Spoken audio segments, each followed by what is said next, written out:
Aos amigos aqui presentes, a esta juventude sadia que nesta manhã acorre a esta casa, aos encarnecidos como eu, que aqui e bastante estão presentes, o meu agradecimento e um agradecimento muito especial pela surpresa agradabilíssima, pela honra e pela felicidade de ver presidindo este trabalho nesta casa, nesta manhã, sabendo nós dos seus muitos compromissos em outras áreas, esta figura extraordinária, humana, grande divulgadora da doutrina espírita, de uma cultura invejável e que um dia nos deu a honra, a felicidade de permitir que o modesto repórter, organizador dos livros As Mães de Chico Xavier, ela permitiu que eu publicasse um dos meus trabalhos, a partir das páginas 316, o seu artigo, já que o trabalho sobre o qual falaremos dentro de instantes rapidamente, o livro As Mães de Chico Xavier, fala inclusive de 4 grandes perdas: aborto, drogas, suicídio e morte. E essa extraordinária figura humana, a senhora Terezinha de Oliveira, me dá esta felicidade e esta alegria de ter permitido que eu divulgasse as páginas deste livro, o seu trabalho. E a honra da sua presença aqui nesta manhã nos alegra e eu sou muito agradecido. Muito obrigado. Vejo, senhores, que feliz coincidência ter este repórter, depois de 57 anos, faltando 2 meses para isto, de atividade profissional. Chego aos meus 84 anos de idade com a felicidade incrível, diferenciada, de todos os meus companheiros de imprensa, não só no Brasil, mas no mundo, posso assim afirmar. Eu que, como repórter investigativo, durante esse mais de meio século de atividade ininterrupta por todo este Brasil e por outros países, pude trazer entrevistas memoráveis de algumas das maiores personalidades do mundo, chefes de estados daqui e de além-mar, para as câmeras das emissoras, diante das câmeras e dos microfones das emissoras, onde servi durante muitos anos, especialmente da TV Tupi, de São Paulo. Entretanto, nesta minha atribulada atividade profissional, de repente tendo tomado o rumo de uma das áreas mais difíceis de jornalismo, que é sem dúvida nenhuma o jornalismo investigativo, o jornalismo policial, vejo, senhores, que privilégio, e agora vou justificar o que acabo de dizer nas palavras iniciais, tive eu, quando no dia 2 de maio de 1968, tive a felicidade, a aventura, a alegria, a oportunidade de estar diante de Chico Xavier e depois de algumas horas de conversa com Chico, uma conversa a sós, tê-lo trazido para as câmeras da Rede Tupi de televisão, até então a maior rede de emissoras de rádio, de televisão. Os diários e emissoras associados representavam 92 veículos de comunicação por todo o país. E justamente no dia 2 de maio de 1968, este vínculo do repórter com Chico Xavier se estabelecia de forma extraordinária, me permitindo, numa convivência de mais de 30 anos, de conhecer um pouco mais da sua vida, de retratá-la, com a finalidade exatamente de mostrar, através de Chico, a importância dessa extraordinária doutrina, o Espiritismo. Estamos percorrendo o Brasil há mais de 2 anos e meio, porque essa nova jornada, iniciada pelo repórter, teve início exatamente no dia 2 de abril de 2010, quando do lançamento do filme Chico Xavier, o filme, que é baseado, como os senhores terão a oportunidade de ver, nas suas imagens e filosofia de trabalho e organização, Chico Xavier, o filme, é baseado no programa Pinga Fogo, que eu tive o privilégio de levar Chico Xavier para deste programa participar.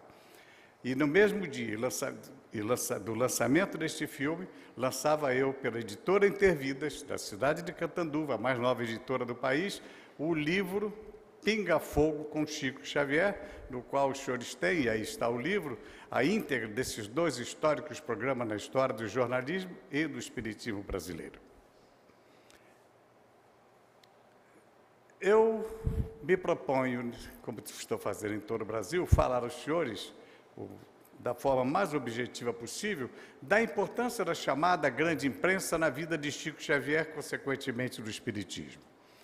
Há alguns anos passados, e hoje ainda aqui, ali, em alguns momentos no Brasil, em encontros que temos tido, sabemos ainda que já agora um número muito reduzido de líderes espíritas, de lideranças espíritas por este país afora, não se preocupam muito com a atividade, com a presença do tema espírita na televisão, no jornal, na revista.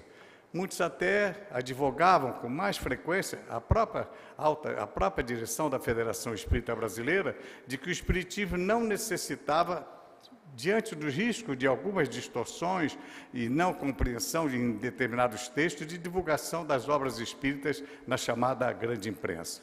Entretanto, creio eu, com todo respeito a esses dirigentes do passado e os poucos atuais que assim pensam, eu creio que o que nós vamos mostrar aos senhores, o mais rápido, de uma forma bem objetiva, contraria exatamente este pensamento. Eu usaria aqui uma expressão que os publicistas costumam usar, que dizem que quem não anuncia se esconde. E o espiritismo, sempre extraordinariamente muito bem mostrado e divulgado, principalmente pela revista Reformador, se não me engano, a mais antiga publicação de trabalhos espíritas no país, da Federação Espírita Brasileira. Afora isto, o espiritismo, o trabalho dos seus grandes líderes e o próprio Chico Xavier eram publicados nessas revistas, jornais e revistas, que naturalmente eram obras espíritas, produzidas por espíritas para espíritas. Havia, então, uma necessidade muito grande, e aí vem o entendimento do repórter e a genialidade, no momento oportuno de Chico Xavier assim entendeu, de estender esse trabalho, de quebrar essas barreiras e mostrar, através da chamada grande imprensa, o trabalho do espiritismo naquela época, principalmente através da expressão da confiança, da dignidade, do amor ao próximo, etc., e outros elementos extremamente positivos que nós encontramos em Chico Xavier. Então, vejam, senhores, que a chamada grande imprensa começa a ter grande influência na vida de Chico Xavier, exatamente no ano de 1935. Observe, senhores, eu vou pedir licença aqui para poder descrever alguma coisa da imagem. Este moço, Clementino Alencar, foi o repórter, era um dos maiores repórteres investigativos no ano de 1935, quando o nosso Chico Xavier tinha apenas este moço magrinho que aqui está, humildemente trajado, como assim viveu toda a sua vida, tinha apenas 25 anos de idade e representava, sem dúvida nenhuma, um fenômeno para o mundo, fora das dependências de Pedro Leopoldo, sua terra natal, em consequência do seu trabalho de 1932, O Parnaso de Além Túmulo, a primeira sua grande obra. Discutido em redação do jornal do país, do maior jornal, o Globo, um dos maiores jornais do país naquela época, como ainda hoje acontece, este repórter investigativo de grande consciência, de grande responsabilidade, cultura e faro jornalístico foi destacado a permanecer ao lado de Chico Xavier durante 2 meses.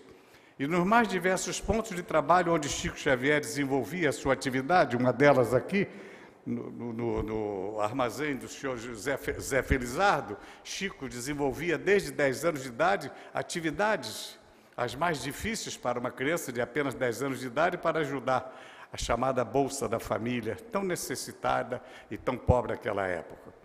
Esse repórter desenvolveu parte da sua entrevista neste armazém, no único local reservado para Chico Xavier, que passou a ser procurado e ter contato com cientistas e líderes da classe médica de Belo Horizonte, do Rio de Janeiro, no Hotel Diniz, naquela época, o único hotel da cidade de Pedro Leopoldo, e no Centro Luiz Gonzaga, onde, para o público, desenvolvia o seu trabalho. Pois bem, representou a série de reportagens durante 2 meses de permanência do repórter e mais de 2 meses de divulgação no jornal O Globo do Rio de Janeiro, sem dúvida nenhuma, as portas se abriram, contrariando o pensamento a que fiz referência há poucos instantes, de que a chamada grande imprensa podia e devia ser usada de forma conveniente, hábil, inteligente, para divulgar o trabalho de Chico Xavier, que era, em verdade, o trabalho do Espiritismo no Brasil.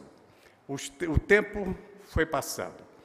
Nós tivemos esse trabalho com grande repercussão, mas como é natural, isso é um fenômeno do jornalismo, a grande manchete de hoje é substituída amanhã por outro assunto totalmente diverso, e depois um outro se esquece do grande acontecimento, seja de qual for de hoje, a manchete do outro dia já é um outro assunto diverso, e assim aconteceu. Passado alguns dias de toda aquela repercussão no país, não mais se falou em Chico Xavier na chamada grande imprensa. Pois bem, eis que chega o ano de 1944. Diriam os senhores, bom, mas o Saulo Gomes vem aqui falar de Davi Inácio Gemanzon, na sua reportagem chamada Detetive do Além, de 1944, na maior revista da América do Sul, não só do país, a revista O Cruzeiro. Sim, foi uma reportagem de triste memória, de absoluta inverdade.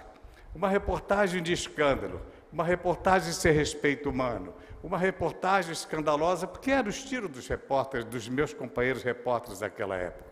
E Davi Inácio, que era autor de grandes e importantes manchetes, escreveu esse trabalho, e as suas manchetes, via de regra, eram estarrecedoras. Há um episódio que se sabe que a grande cisão, se aqui há algum maçom presente, sabe que a grande cisão na maçonaria brasileira foi provocada por uma reportagem de escândalo de Davi Inácio.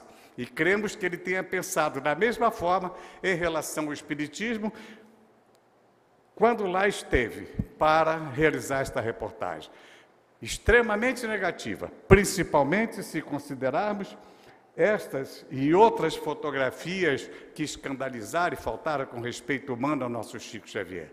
Entretanto, não podemos negar que, mesmo sendo negativa, esta reportagem, a sua repercussão, o grande trabalho desenvolvido e a grande divulgação pela revista O Cruzeiro, repito, por ser a maior revista do país à época, representou em todo o país, a partir daí, uma discussão sobre Chico Xavier, sobre o seu trabalho, sobre o Espiritismo. Então, não podemos negar que a chamada grande imprensa desenvolveu aí o segundo grande momento de divulgação do Espiritismo e, sem dúvida nenhuma, norteando o Espiritismo perante um grande público não espírita que, discutindo o assunto, passou a ter interesse em conhecê-lo melhor. Os anos se passam. A tristeza, o desencanto dos dirigentes da Federação Espírita, dos familiares de Chico, e Chico especialmente, ele tão agredido, foi acertado e definitivamente o afastamento absoluto de Chico Xavier. E a partir deste momento, nunca mais se teve notícia, nunca foi permitido acesso de nenhum órgão de imprensa a Chico Xavier. Esporadicamente, ao tempo de televisão, uma ou outra pequena entrevista em Belo Horizonte, Goiânia e no Rio de Janeiro eram apresentadas até em televisão incipiente, com a presença de dirigentes da Federação Espírita Brasileira, vigiando o que acontecia com Chico Xavier, e sob a sua orientação, Chico assim se manifestava em modesta reportagem, sem nenhuma expressão ou repercussão. Decorrido alguns anos, vou agora mostrar aos senhores uma foto muito importante. Este cidadão que aqui está, autor de todas essas manchetes a que fiz referência há poucos instantes, é Davi Inácio. Davi Inácio, usando uma linguagem jornalística, creio que aqui eu tenho colega jornalista, vai entender, me pautou Chico Xavier. O que consiste em quê, para os que não sabem, naturalmente, pautar um assunto, quer dizer, alguém se reúne, ou o repórter escolhe se eu quero fazer uma entrevista com a senhora Terezinha, essa figura extraordinária, no Centro Allan Kardec. Outra registro, antes de falar desse assunto, a felicidade de estar hoje aqui, porque eu vou terminar esta nossa conversa falando da conquista do título do maior brasileiro de todos os tempos, e Chico Xavier o conquistou por decisão de mais de 4 milhões de brasileiros via internet, exatamente no dia de Allan Kardec, dia 3 de outubro. Então, fica aqui registrada esta coincidência nesta casa que tem aqui a presença permanente de Allan Kardec. Viu, senhora Terezinha? Este é um presente que eu creio que possa trazer a senhora, a esta casa e a Campinas. Pois bem, Davi Nasser, nesse encontro, nesse local de trabalho, um dia me advertiu, e a muitos outros, com outros colegas havia feito o mesmo: olha, vocês, quando se tratarem de alguma reportagem envolvendo alguma pessoa, personalidade ou uma instituição, tenham muito cuidado para não incorrer em verdades, para um dia não ter que se arrepender. E como exemplo do que fez, do erro, e como exemplo de Saulo, um dia eu fui a Pedro Leopoldo, 1944, conheci um homenzinho baixinho lá, um tal de Chico Xavier, e fizemos uma reportagem no meu estilo, rebentamos com ele. Desculpa, essa é a expressão muito comum nas nossas redações. O resultado é que depois de publicado e conhecendo melhor a vida de Chico Xavier, me veio um remorso, um arrependimento muito grande. Mas até hoje não tive oportunidade, tenho vontade, não tenho coragem de procurar o Chico para pedir perdão a ele. Quem sabe um dia isso possa acontecer.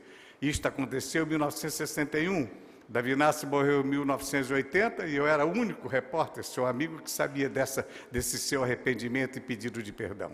Decorrido alguns anos, eu nunca fiz política, sou totalmente avesso à política, nunca estive filiado a nenhum partido político, mas o meu estilo de jornalismo, viril, verdadeiro, positivo, não agradava muitas pessoas e muitos dirigentes civis e militares do Brasil. Em consequência disso, logo a seguir, no ano de 64, fui vítima de uma extraordinária violência no mundo, sendo o primeiro profissional proibido do exercício da profissão pelo governo militar, obrigado a me exilar para salvar a minha vida, voltando ao Brasil 1 ano e meio preso, respondendo a vários IPMs, como se fosse o grande terrorista de 64, e isto tudo, resultado, fez, sem dúvida nenhuma, com que os militares, com essa atitude e a proibição do meu exercício de profissão na minha terra natal, Rio de Janeiro, eu me transferisse para São Paulo em junho de 1966. Então, o alerta de Davi Nasser em 61, falando em Chico Xavier, do seu arrependimento, fez com que eu pensasse: eu preciso ver quem é esse Chico Xavier. Se o Davi Nasser exagerou, se mentiu, onde acertou, o que Chico verdadeiramente é, o que ele verdadeiramente faz, afinal de contas, é um repórter investigativo que está nesse momento pensando desta forma. Venho para São Paulo e os militares, sem querer, me empurraram para mais perto de Chico Xavier. Sabe, senhores, que Chico sempre esteve muito mais ligado a São Paulo em todos os aspectos da sua vida, no campo espiritual, como também nos próprios desejos pessoais e necessidades, porque até o seu tratamento médico não era em Belo Horizonte, era sempre tudo isso voltado para São Paulo. Estando perto de Chico Xavier, em São Paulo, mais próximo da sua atividade, da sua presença, através de um grupo de espíritas, eu tentei me aproximar de Chico, sempre ouvia um não e as explicações que acabei de dar aos senhores, os motivos pelos quais não podia um repórter estar presente ao lado de Chico Xavier. Eis que em 1967 me ocorre uma felicidade muito grande.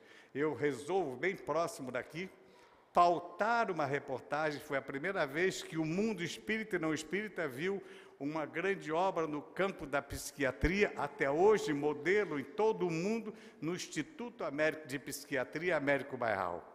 Faço esta reportagem e no dia 15 de novembro daquele ano de 67, esta reportagem levada ao ar pela TV Tupi representou um impacto muito grande. Afinal de contas, a Tupi, com o Saulo Gomes, mostrando uma reportagem de uma obra espírita, sim. E ato contínuo em agradecimento àqueles diretores que se colocaram à minha disposição. E eu disse a eles: eu quero uma ajuda de vocês para conhecer, conversar e, quem sabe, fazer uma entrevista com Chico Xavier. Esses diretores se propuseram me ajudar, avaliaram o meu trabalho, levaram meu nome a Chico Xavier e, de quando em vez, me diziam: o Chico está vendo você pela televisão, mas ainda não se manifestou. Quando se aproximou o final de abril de 1968, recebo um recado dos dirigentes do Américo Bairral que o Chico Xavier queria conversar comigo sem câmeras e microfones. E que lá eu estivesse naquele dia 2 de maio, que era dia de aniversário da cidade de Uberaba, para com ele conversar. Rumei para aquela cidade, mantive a dignidade e o respeito que Chico merecia. Não usei nenhum subterfúgio de câmeras escondidas ou de microfones escondidos. fui com total liberdade e honestidade conversar com Chico Xavier. E depois de algumas horas conversando, Chico olhando para mim, no seu jeitinho de sempre, fixa os olhos nos meus, segura a minha mão e diz: você é quem eu pensava. Vá buscar os seus colegas, e apontou numa certa direção. Esta direção que ele apontava era exatamente o hotel, a mais ou menos 2 quilômetros da sua casa, da casa da Comunhão Espírita Cristã, onde eu havia deixado, prevenido que era, uma equipe de televisão com câmeras e microfones à disposição para realizar a reportagem. Vejo os senhores que esse foi o primeiro impacto. Mas quem disse a Chico Xavier, dona Terezinha, que eu estou preparado para isso? Horas depois, realizávamos a primeira entrevista com Chico Xavier, e esta foto, que eu guardo como uma das mais importantes da minha vida profissional, representou exatamente o nosso primeiro encontro. Aí está a inseparável máquina de escrever de Chico Xavier, a segunda em sua vida, porque a primeira está numa outra reportagem minha, encontra-se no Museu de Geraldo Leão, lá na cidade de Pedro Leopoldo, aquela maquininha que ele trabalhava nas madrugadas na companhia de fiação, traduzindo as suas mensagens psicográficas. Esta é a segunda máquina de seu trabalho. Terminado esse trabalho, imediatamente iniciamos, esse encontro, melhor dizendo, iniciamos a nossa trajetória. E o que os senhores têm aí é um momento histórico da televisão brasileira e da vida de um repórter, mas principalmente de Chico Xavier, e mais do que isso, da divulgação extraordinária de dimensão do Espiritismo no Brasil, através da maior rede de televisão da América Latina, que eram os diários e emissoras associados, a TV Tupi, que pertencia a este grupo, mais jornais e revistas, e as rádios Tupi e Difusora, que transmitiam essas minhas reportagens para todo o Brasil e alguns países da América. Essa é a senhora Dalva Rodrigues Alves, à época presidente do Centro Espírita, Comunhão Espírita Cristã, um dos colaboradores de Chico, o senhor Wilker, e observe, os senhores, o jeitinho de Chico Xavier. Quem consultar o meu DVD, lançado pela DVD Versátil, que aí está, com o depoimento de Chico Xavier, com a minha entrevista, vai perceber que o Chico sempre foi avesso aos elogios, às manifestações de premiação e etc. Isso os senhores vão ver no decorrer da nossa conversa. Pois bem, cada vez que eu tive vontade de tratá-lo assim, e que eu dizia, mestre Chico Xavier, eu gostaria de saber isso. Cada vez que eu usava a palavra mestre, a reação de Chico era esta que os senhores estão vendo aí. Ele baixava a cabeça, se sentia constrangido, porque, como ele diz na própria matéria, que ele não era absolutamente, não tinha nenhuma mestria. Pois bem, terminado este trabalho, vejo os senhores a importância desta cena. Esta cena corresponde à primeira vez que Chico Xavier foi mostrado ao Brasil, espírita e não espírita, psicografando uma mensagem.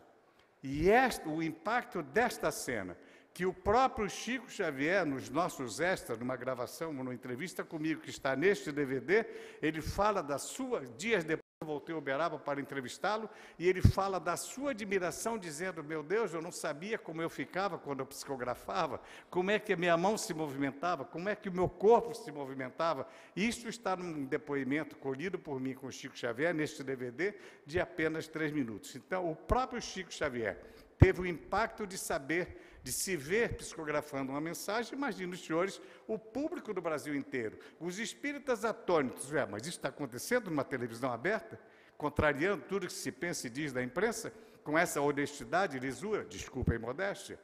Não, estava aí um momento histórico, o chamado terceiro grande momento da imprensa livre, honesta e sadia, na vida de Chico Xavier, consequentemente, na divulgação do Espiritismo em todo o país. Segue a vida. Chico Xavier, em consequência desta presença, é convidado já agora. Abriram-se as portas.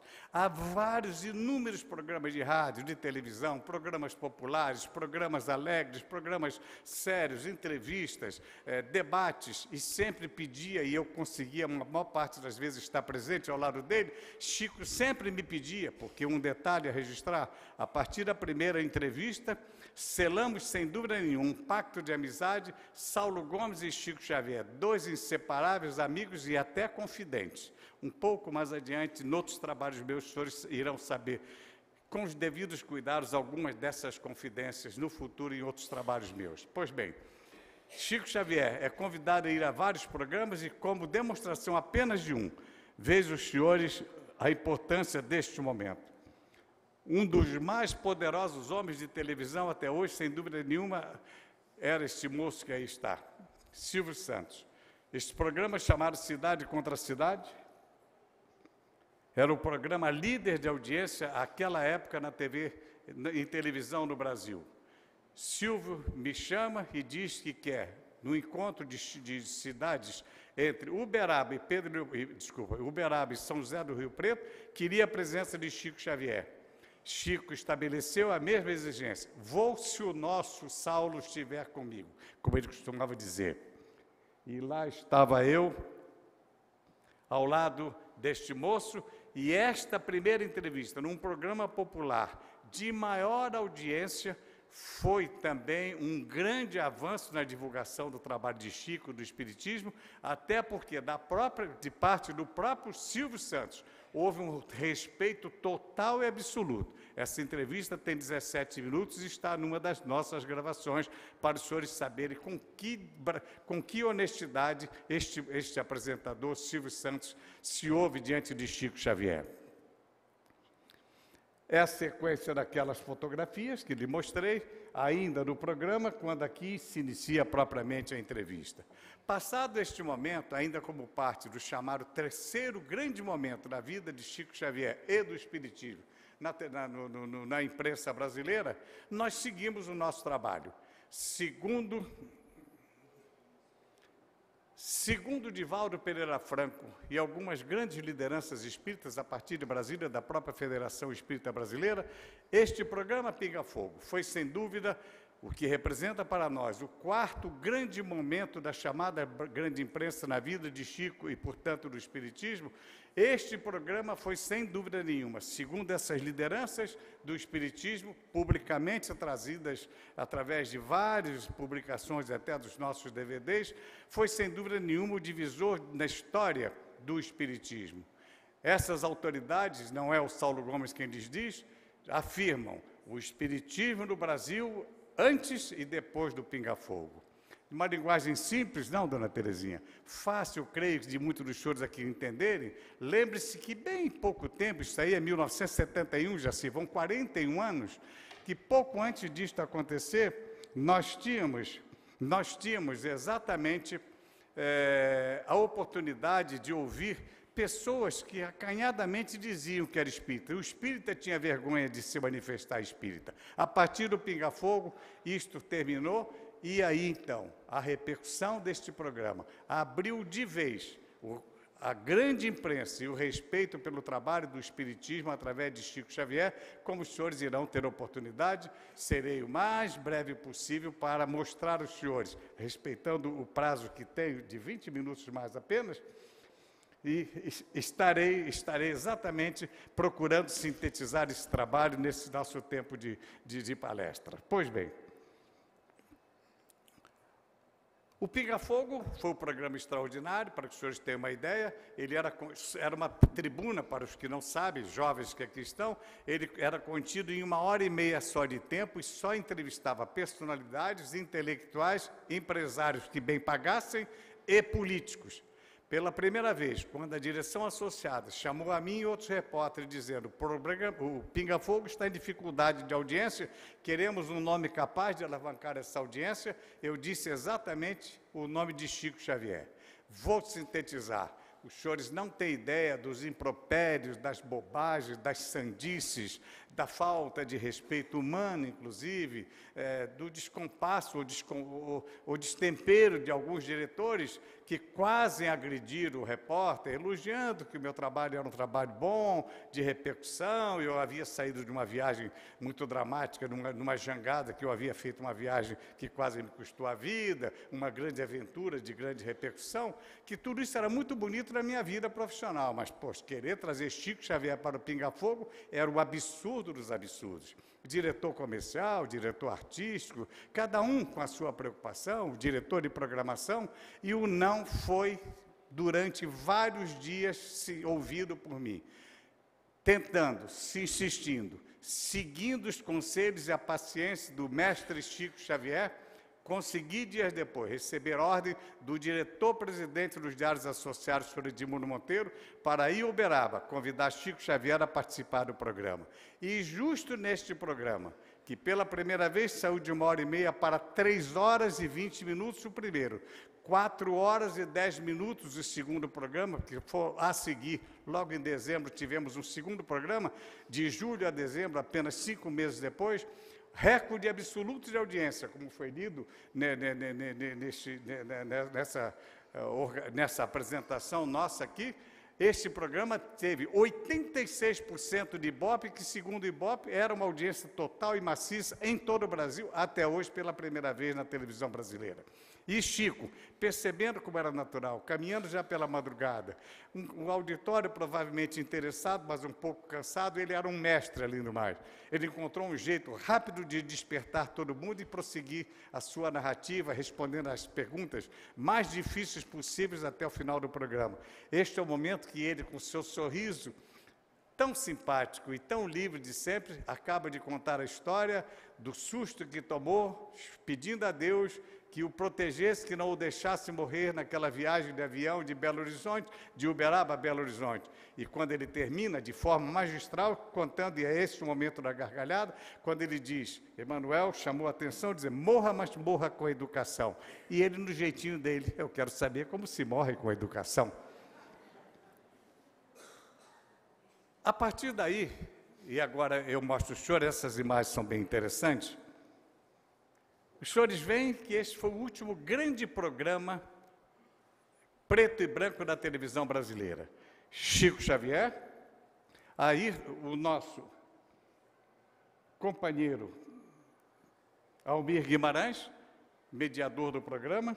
E para que os senhores tenham ideia da lisura com que se conduziu esse programa, quando foi estabelecido, eu furei a barreira e consegui autorização para trazer Chico Xavier ao programa, os mesmos diretores disseram, e agora, quem vai entrevistar o Chico? Me deram ordem, vai buscar só espíritas, porque com este programa nós já vamos brigar com a Igreja Católica. Também agora não queremos brigar com os espíritas. E eu, na mesma hora, disse, o Chico não impõe condições, não está preocupado, a sua preocupação permanente é com o Espiritismo. Disse a mim inúmeras vezes que havia no Espiritismo outras pessoas com mais capacidade que ele para representar o Espiritismo neste programa, mas nós queremos é trazê-lo, e ele não quer saber quem vai entrevistá-lo. O que eu fiz e os colegas aceitaram. Procuramos pensamentos totalmente diversos do Espiritismo. João de Escatimburgo, um grande escritor e líder católico. Eli Alves, uma grande repórter que entrou como cética, dizendo que ia acabar com Chico Xavier naquele programa e que até hoje, aos 82 anos de idade, declara durante a sua aposentadoria que o maior trabalho de sua vida e lição de vida profissional foi a entrevista com Chico Xavier. Mudou a sua vida de cética para a pessoa que é hoje. Reale Júnior, um grande repórter da Jovem Pan naquela época, com a mesma finalidade. Aqui, eu também já fui jovem, estava apenas com 41 anos de idade, estou aqui participando como um dos entrevistadores, porque eu consegui levar Chico Xavier ao programa, e um espírita neste programa apenas, que era o professor Herculano Pires. No segundo programa, a que fiz referência, nós também mantivemos a gama de pensamentos diversos do Espiritismo.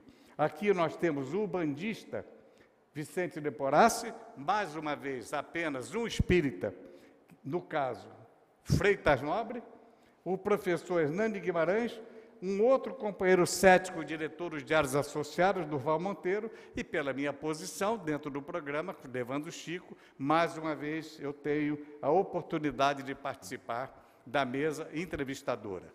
Além disto, o meu trabalho se desenvolveu também no auditório. Aí, por acaso, nós temos o Anselmo Duarte, o grande artista brasileiro, mas neste momento, a partir daí, eu coloquei a entrevista no ar de um dos maiores líderes evangélicos do Brasil, chamado Manuel de Mello, que deixou aí a obra chamada Brasil para Cristo, e um evangélico entrevistando, fazendo perguntas a Chico Xavier, um líder, presidente do Rabinato de São Paulo, dali do Brasil, era, portanto, um judeu fazendo perguntas a Chico Xavier, pessoas as mais diversas do auditório e, por telefone, pessoas com independência, sem se declarar no que concerne a sua religião, fazendo perguntas a Chico Xavier.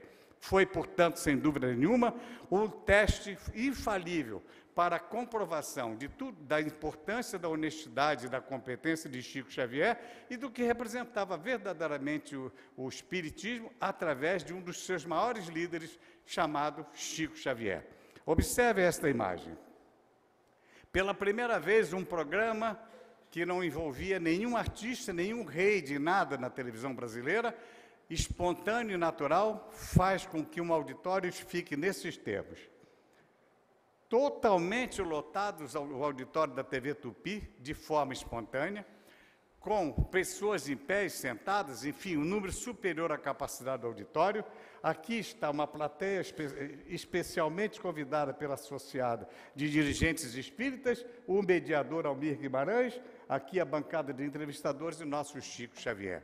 O que acontecia, e eu não conto isso no livro, vou contar no próximo trabalho meu, no Pinga Fogo, há um fato inédito, contei há poucos instantes, a senhora, a dona Deise, presidente da casa, e a dona Terezinha, há uma coisa extraordinária, fora dos estudos da televisão Tupi, milhares de pessoas se deslocaram dos mais variados pontos de São Paulo, tentaram invadir o nosso prédio. E os diários associados à Tupi, durante a noite e madrugada, precisou o concurso da Polícia Militar para ordenar o trânsito em São Paulo, que pela primeira vez aqui no Alto do Sumaré, naquele bairro, por volta de meia-noite, estava totalmente interrompida. Eram milhares de pessoas na rua esperando falar com o Chico Xavier, ao ponto da associada resolver momentaneamente o problema, colocando apenas próximo do prédio de entrada da televisão alguns televisores para aquelas pessoas mais próximas assistirem. Esse fenômeno é muito importante. Continua ainda a importância de um grande órgão de imprensa. Esta cena que os senhores têm aí, em 1971, terminado o programa, o Diário da Noite e o Diário de São Paulo, pela primeira vez, rodaram uma edição especial. Esta edição, rodada às 2 horas da manhã, pela primeira vez na história do jornalismo brasileiro, esgotou-se às 2 horas da tarde. Nova edição foi feita pelos diários associados e, ao final da noite, essa segunda edição também estava esgotada. Além disso, há um professor de Esperanto ligado à Federação Espírita Brasileira, que muitos, eu sei que Dona Terezinha conhece, alguns daqui presentes conhecem, o professor Benedito Silva, hoje morador lá em São José do Rio Preto, que traduziu para o Esperanto os Pinga Fogo, que dias depois da sua apresentação na televisão brasileira, foi publicada numa revista japonesa chamada Oomoto e distribuída naquele mês de agosto de 71 em 71 países no mundo. Portanto, é a ampliação do trabalho de divulgação do espiritismo através dessa chamada grande imprensa, que parte do Brasil e que, através do Japão, se expande por 71 países no mundo. Após a apresentação do programa, eu vou procurar sintetizar isto para os senhores, Chico Xavier é agraciado com dezenas de títulos. Sem ter nenhuma atividade política, pública, etc., Chico Xavier foi o cidadão brasileiro que maior número de títulos reuniu, mais de 60 títulos. A grande parte ele não pôde buscar, e tinha uma característica muito curiosa: cada título que Chico recebia de cidadania em várias cidades brasileiras, ele doava para que alguma instituição ou alguma pessoa transformasse aquilo no meio capaz de ajudar alguma instituição assistencial. Por isso, morreu, há 10 anos passaram, sem ter em seu poder nenhum desses títulos de cidadania. Como ilustração, eu mostro a primeira cidade brasileira de otorgar título. Observe, os senhores, que menos de 2 meses após o Pinga Fogo, a cidade de Ribeirão Preto fez outorga desse título num local, pela primeira vez, num ginásio da cidade chamado Cava do Bosque, totalmente lotado, e o fenômeno do Sumaré aconteceu em Ribeirão Preto. Milhares de pessoas nas ruas adjacentes àquele local queriam ir abraçar Chico Xavier. Esta cena aconteceu na sequência, inclusive na cidade de Itapira, quando Chico Xavier veio aqui receber o seu título de cidadania, e algumas outras cidades brasileiras. Em consequência disso, e dando sequência ao nosso tema, que as grandes entrevistas que mudaram a história do Espiritismo, de alguma forma, a história no que concerne a divulgação do Espiritismo no Brasil, nós realizamos esse primeiro trabalho. Aquele trabalho de 68 estava totalmente perdido. As fitas, como foi dito aqui no texto, as fitas do Pinga Fogo estavam perdidas. A Tupi fechou no dia 2 de maio de 1980, abandonados no galpão, estavam se deteriorando. Consegui salvar daqueles escombros essas fitas, egoístamente guardei em minha casa, e aí conseguimos imediatamente preservá-las. E, passado alguns anos, a DVD Versátil me procurou e transformou tanto o Pinga Fogo como a primeira entrevista de 68 no trabalho perpétuo, através da técnica, através desse DVD. Eu chamo a atenção dos senhores agora para este detalhe. Nas 7h30 de 2 programas Pinga Fogo, Chico se antecipou a muitos acontecimentos no Brasil e no mundo. Eles estão aí como prova no livro e no nosso DVD. Mas um deles extraordinário, que eu estou reservando para esses nossos contatos, se prende a esta revelação. A chegada do homem à Lua. Foi feita a Chico Xavier a pergunta se o homem estava tentando conquistar a Lua antes ou depois do tempo. E o Chico dá uma longa explicação, que não cabe aqui repetir para cansá-los, mas que está a partir das páginas 96 a 99 do nosso livro, Pinga Fogo, onde os senhores irão encontrar que Chico diz, dentre outras coisas, que o homem irá encontrar água na Lua e que, a partir daí, poderá estabelecer a sua base para a conquista do espaço em favor da humanidade. Prestem atenção nesta foto e neste comunicado.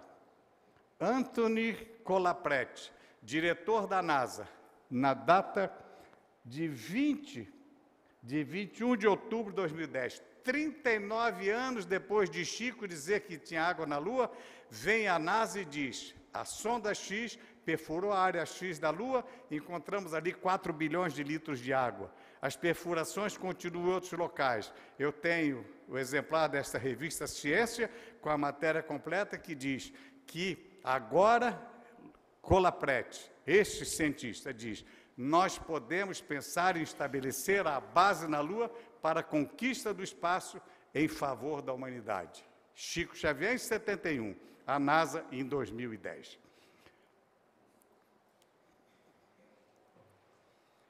Na sequência do trabalho, o Pinga Fogo, então, tem todos esses temas que os senhores naturalmente conhecem e que não é necessário repetir, além de cenas inusitadas de pessoas que participaram daquele primeiro programa, que estavam no auditório, figuras muito ilustres, e que nós convidamos 35 anos depois para participar desse DVD, falando da sua emoção 35 anos depois de ter vivido o episódio magnífico naquele auditório da TV Tupi. Quando nós pensamos que estava encerrada a atividade da chamada grande imprensa na vida de Chico Xavier do Espiritismo, nós então tivemos uma grande surpresa. Eu e a produtora a produtora do DVD Versátil, o Oceano Vieira de Mello, fomos procurados pelo Daniel Filho dizendo, tem um texto magnífico, quero fazer um filme sobre Chico Xavier. Não acredito no Chico e sou, além do mais, ateu, não acredito em nada. Mas eu tenho que respeitar o Chico Xavier, que é uma figura querida e popular.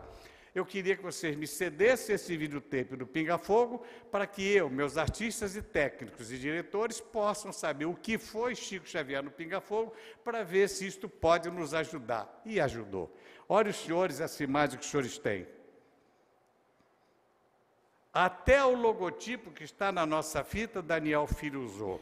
O que ele fez aqui neste trabalho, veja os senhores, não podendo usar os profissionais verdadeiros, os entrevistadores, os artistas fazendo este papel.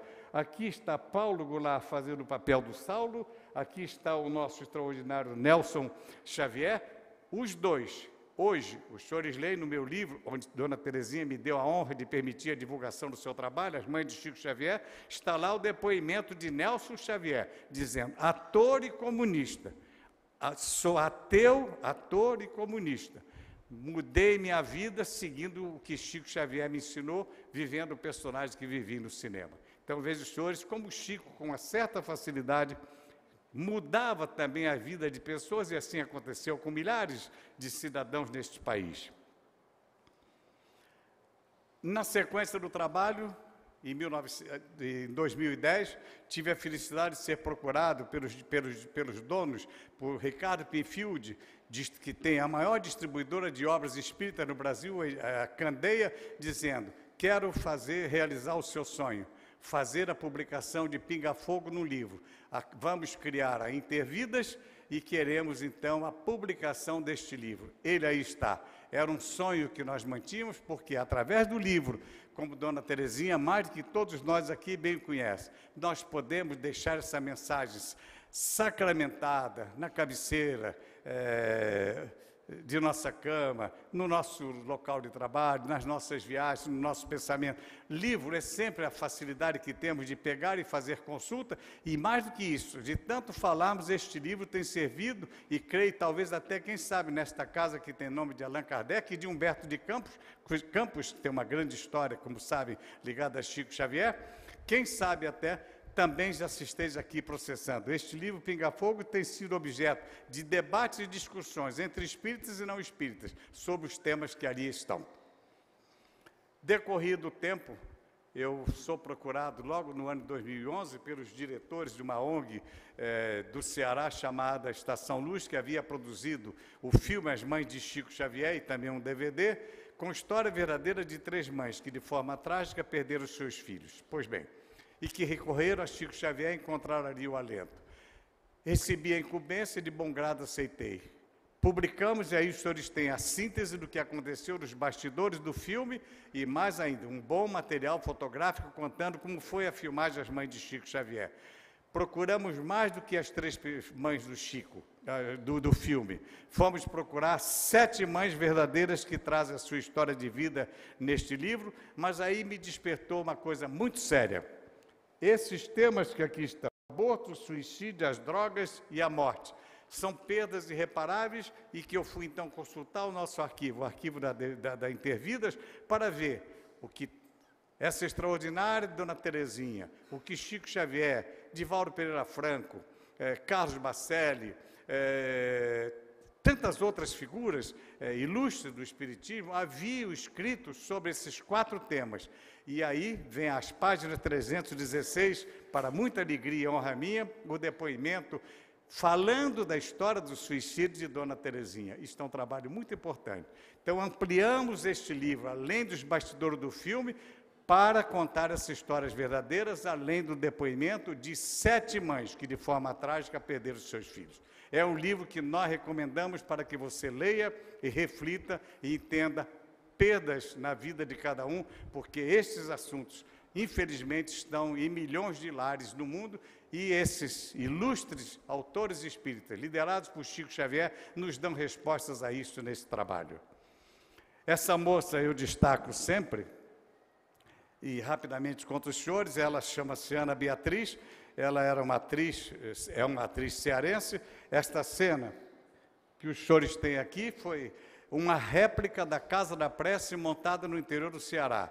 E no momento que Nelson Xavier está aí chegando, esta moça conta isso em detalhes no nosso trabalho, o povo entendeu, o povo humilde daquele lugar, que este era Chico Xavier. Se abraçava e chorava e se ajoelhava pedindo ajuda. E a cena foi interrompida 2, 3 vezes, quando esta moça dizia: não, esse não é o Chico Xavier, nós somos atores, ele está aqui representando o Chico. E o povo não acreditou em grande parte.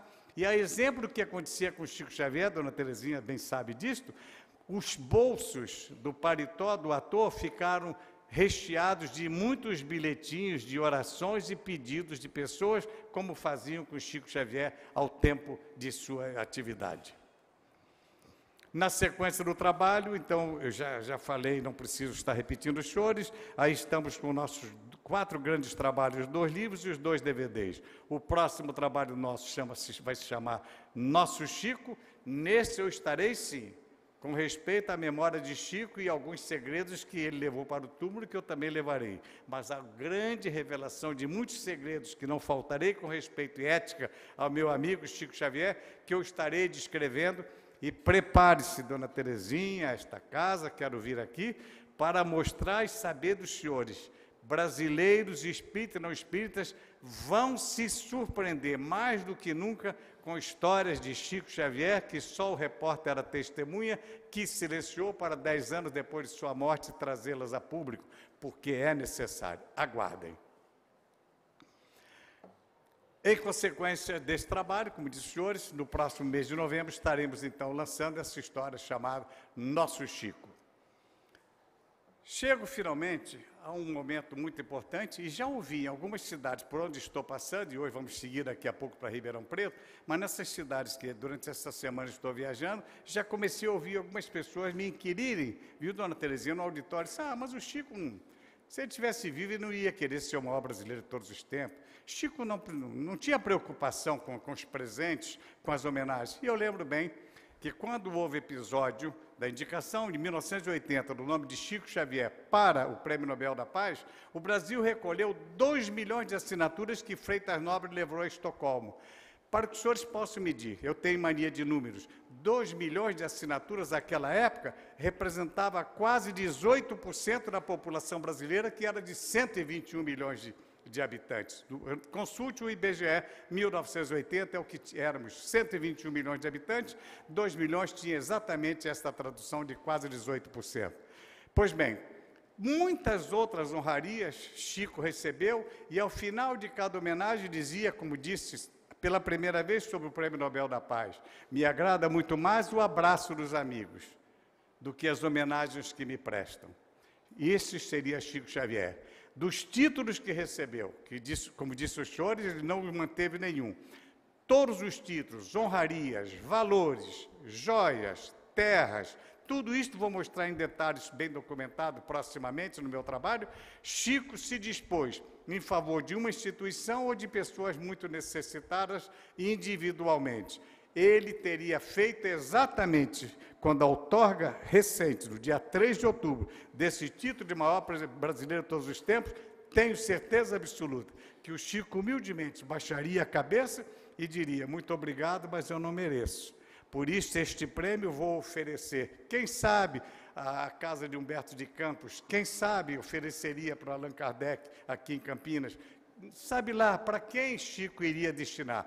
Este título, aí está, conquistado, e iria, sem dúvida nenhuma, representar, como Chico sempre fez, com um elemento muito importante para ajudar pessoas e entidades. Por isso é a importância desse reconhecimento. Chico não pediu. Nós não pedimos. Eu fui surpreendido em julho deste ano, com um convite pelos diários mania dos diários associados, pelo SBT, para ser o embaixador de Chico Xavier. E aí é que veio a revelação que, naquela época, de 1.300.000 votos, apenas 12 brasileiros, dentre esses Chico Xavier, haviam conquistado 77% daquela votação. Isso corresponde em torno de 1 milhão de votos, dividido entre os 12. Ponderei, achando que dirigentes da USE, que dirigentes da FEB, que outras pessoas de grandes personalidades e culturas, quem sabe até a dona Terezinha, poderiam estar naquele palco para defender o nome, trabalho e a obra de Chico Xavier. Mas eles ponderaram e me explicaram por que não vou entrar em detalhes do que ouvi e por que me convenceram que deveria ser o embaixador de Chico Xavier. Foi uma dura batalha. Quem aqui não assistiu o programa vai ter oportunidade, pode, a partir de agora, consultar a internet, ver a íntegra desses programas e ter ideia que, neste naipe de brasileiros que disputaram com Chico Xavier, esse título, encontramos pela frente cidadãos, pessoas como este, o padre Antônio Maria, que no primeiro programa foi defender a obra extraordinária de Irmã Dulce, na Bahia, que será agora canonizada a primeira santa brasileira. Irá encontrar neste programa torcidas desta ordem, como os senhores estão vendo, de um lado a torcida de Irmã Dulce, do outro lado a torcida de Chico, dizendo aos senhores que a torcida que aqui está, num e no outro lado, são torcidas verdadeiras. Não foram pessoas contratadas para ir bater palmas e fazer gritaria ou algazarra. Não. Aí estão representados, principalmente estão representantes do Perseverança, o grande centro de São Paulo, o Seara Bendita, lá das proximidades do aeroporto, e alguns outros centros, como na final, lá estava também a Casa da Prece, através do filho de criação de Chico, o Eurípides e Gino de Reis, e mais algumas pessoas convidadas e parentes dos que disputavam a final. No segundo programa, já que numa renhida luta conseguimos por um ponto apenas tirar Chico da condição de um semifinalista e levá-lo para uma semifinal, no dia 12 de setembro estava eu ao vivo neste palco, quando nós tínhamos este jornalista Ernesto Rodrigues defendendo o nome de Ayrton Senna, realmente uma obra social extraordinária através do Instituto Ayrton Senna, liderado por sua irmã, e mostrando as qualidades e a importância do grande campeão brasileiro. E eu, modestamente, lutando para mostrar as qualidades do trabalho que conseguimos, como complemento do que o programa mostrava, o trabalho e a obra de Chico Xavier. Resultado deste programa, os senhores têm aqui esta seleta torcida de Chico Xavier, torcendo para que nós ganhássemos essa nova etapa. E Ayrton Senna, que havia conquistado, num programa anterior, o direito de disputar com Chico Xavier esse lugar na final, o Ayrton Senna havia ganho, por larga maioria de votos, de Lula, o ex-presidente da República, com toda a força lulista e petista. Portanto, era considerado uma barreira intransponível. Mas, graças à serenidade, à tranquilidade que eu chego à conclusão que Chico me ajudou a manter, nós conseguimos convencer o Brasil inteiro, que espontaneamente votava, e Chico Xavier obteve uma surpreendente grande vitória neste programa. Em consequência disso, vejo os senhores, como se fossem as jovens entusiastas aplaudindo artistas no palco, nós temos aqui pessoas encanecidas, pessoas idosas e jovens desses centros a que fiz referência, aqui no momento que estão aguardando que o Carlos Nascimento, o apresentador do programa, anunciasse o desfecho deste programa. Eu não me contive, ali estou discretamente procurando comemorar esta grande vitória de Chico Xavier, e que aparece, de repente, no painel, como se estivesse agradecendo, de forma surpreendente no estúdio, como os senhores podem ver aqui, sorrindo, creio que até daquele momento que estávamos todos vivendo. Feito esta revelação, Chico Xavier, com os números obtidos naquele programa, está credenciada a grande final do programa. E esta final foi representada por esta grande escritora que tem 2 livros muito bem feitos, produzidos por Santos Dumont, Laurette Godoy. Aqui, o Dom João de Orleans e Bragança, bisneto da princesa Isabel. Fomos, então, mostrar, diante da história de 2 grandes brasileiros, um pouco mais da obra, do trabalho de Chico Xavier. Isto volta às palavras iniciais. É a atividade do jornalismo autêntico e honesto, não espírita, falando de um homem e obra de Chico Xavier, portanto, do Espiritismo. Estamos aí durante os debates com a torcida já agora na final, toda ela uniformizada, azul é Chico Xavier, amarelinha, as camisas amarelas da princesa Isabel e assim sucessivamente, e a verde são as camisas de Santos Dumont. Este é o momento mais difícil, talvez o mais demorado que eu tive em toda a minha vida profissional, viu, dona Terezinha?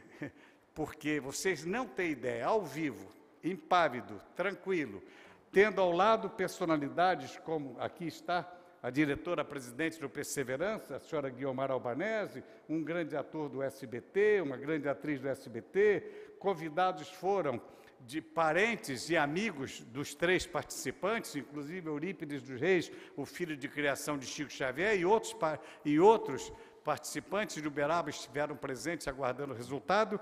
Nós esperamos exatamente, em pequenos grupos como esse que os senhores estão vendo, 4 pessoas de cada torcida, tendo o representante, o embaixador de cada um dos contendores ali presentes.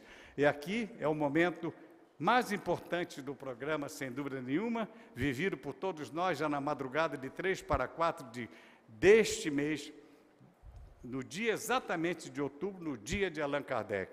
Quando esta ficha aparece, há uma emoção incontida de todos nós. cenas que os senhores vão ver a partir de agora, desta ordem. Os fogos espolcando dentro do palco. Eu me assustei, eu nunca tinha visto, por acaso, fogos dentro de um estúdio, fogos especiais para evitar que alguém se queimasse.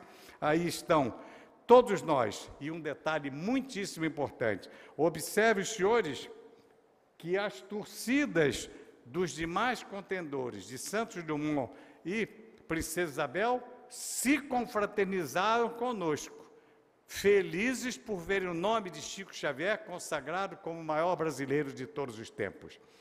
Para que os senhores possam ter a dimensão, olha os números, 71,4, 17,3 e 10,7. Esta foi a pontuação que mais de 4 milhões de brasileiros, espontaneamente pelo SMS e pela internet, deu a Chico Xavier, como consagração do seu nome, do seu trabalho e da sua obra. Consequentemente, dando ao Espiritismo esta credibilidade que já existia, que já existe, muito maior ainda, pelo menos na amplidão da divulgação desse trabalho, só para concluir, dizendo aos senhores que este programa liderou a audiência no horário, estava sendo transmitido para a BBC de Londres e, simultaneamente, por aquela BBC, sendo transmitido para 87 países, cujos disputantes irão estar presentes em cada país daqui a algum tempo, disputando o título de melhor de seu país. E Chico Xavier, a partir desse instante, para orgulho e felicidade nossa de brasileiros, e eu vejo nisso o coroamento de 44 anos depois de uma primeira reportagem, desculpe a imodéstia, talvez, do velho repórter, uma coisa muito importante, já há eleitos nesse episódio, citarei apenas alguns deles. Mandela é o maior africano de todos os tempos. Foi eleito na Inglaterra Winston Churchill, na França Marechal de Gaulle, em Portugal o ex-presidente e ditador Salazar, um grande financista, Salvador Allende no Chile. Observe, senhores, que Chico Xavier, nesse instante, o brasileiro, o espírita, o IBGE nos mostrou, e esse dado é muito importante, agora no censo de 2010, eu sei que nós somos mais de 10 milhões de espíritas no Brasil, mas os números oficiais do IBOP dizem que o Brasil, neste ano, de 2010 para cá, tem 125 milhões de católicos, 42 milhões de evangélicos e apenas 3 milhões e meio de espíritas. E exatamente essa instituição de pensamento, o espiritismo, representa com dignidade, humanidade, respeito e exemplo de vida, de amor ao próximo, perante o mundo, através de Chico Xavier, com este grande título, que, repito, sei que ele iria entregar a alguém de presente, chamado o maior brasileiro de todos os tempos. Aqui é o momento em que o Chico fazia isso com a gente, o velho aqui de 84 anos perde a compostura, não me contenho, e aí a exemplo de todos, de Dona Guiomar, vejo os senhores que todos os nossos amigos estão aqui comemorando aquele momento, houve como se fôssemos todos jovens de 25, de 20, de 18 anos, alegres, felizes, comemorando aquele feito. Chico deveria estar e deve estar muito feliz e agradecido, abrindo mão do prêmio, mas tendo, por imposição do brasileiro, de mais de 4 milhões de brasileiros, esta merecida homenagem. Eu quero agradecer aos senhores, perdoe, Dona Terezinha, me parece que extrapolei um pouquinho no tempo, vou daqui a pouco, àqueles que se interessarem, me coloco antes de viajar, daqui a pouco estarei voando para Ribeirão Preto, aqui com os nossos trabalhos, já aqui citados, estarei autografando àqueles que tenham interesse, porventura, de deixar aqui a nossa mensagem em cada um desses trabalhos, estarei aí à disposição dos senhores. Obrigado pelo carinho desta casa, obrigado, senhora, obrigado, nobre Terezinha, obrigado, dona Deise, que tão bem nos recebeu, a sua presidente lá dentro, e espero, muito breve, voltar a Campinas, de tantas tradições, de tanta alegria, de tanto progresso, mas principalmente numa casa de amor como esta, para falar um pouco do que conheço, do que foi a convivência dos familiares de Humberto de Campos com Chico Xavier, já que estou também numa casa de Humberto de Campos, e alguns outros episódios muito curiosos. Para agradecer aos senhores, eu só tenho uma forma, não tenho as minhas palavras que possam representar o agradecimento por esta manhã feliz nesta casa e com a atenção que os senhores tanto estão me dispensando. Senão, através das palavras de Chico Xavier, eu encerro a minha participação com este agradecimento.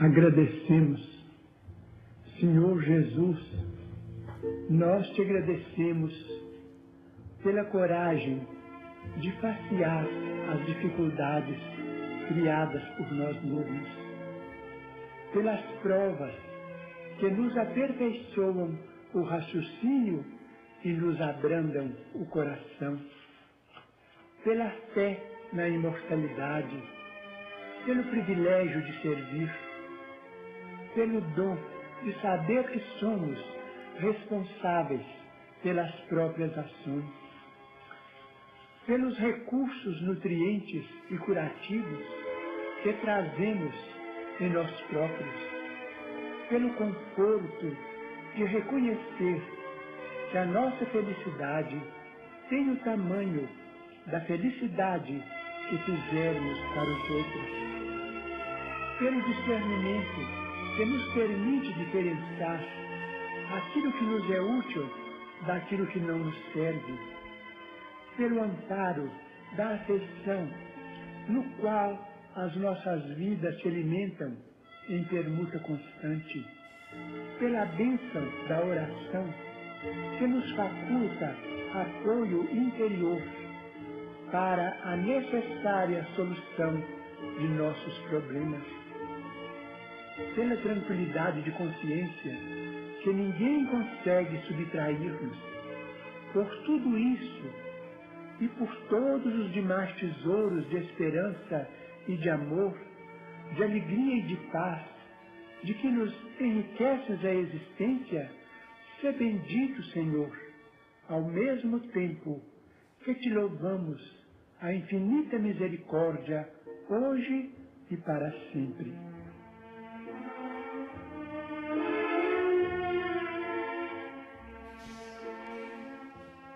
Obrigado, senhores. Muita paz a todos. Um excelente domingo. Muito obrigado. E as nossas homenagens ao maior brasileiro de todos os tempos, nosso Chico Xavier. Saulo, nós estamos agradecidos pela sua participação, por estar aqui na nossa casa, que certamente vai haver uma continuidade de você vir aqui e estar aqui conosco. Esse lindo trabalho que você realiza e partilha com todos nós. As informações, o sentimento, não é?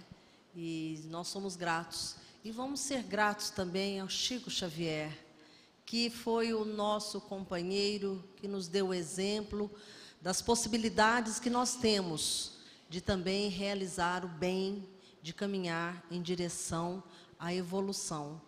Muito obrigado, Chico Xavier.